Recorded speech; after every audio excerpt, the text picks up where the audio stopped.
হঠাৎ মৃত্যুর হার বেড়ে যাবে। এখন সারা দুনিয়া দেখলে দেখা যায় প্রতিদিন 75% মানুষ, 3 থেকে 4 লক্ষ মানুষের ভিতর থেকে 75% মানুষ হঠাৎ মৃত্যু হয়। হঠাৎ, এটা কিয়ামতের নিদর্শন।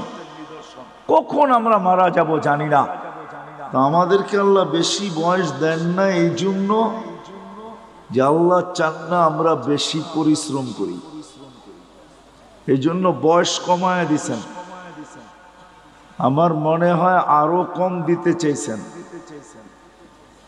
কিন্তু ভাবছেন আবার এত কম দিলে কেউ আঙ্গুল উঠায় কিনা, এই জন্য 60-70 বছর দিছেন, বেশি দেন নাই।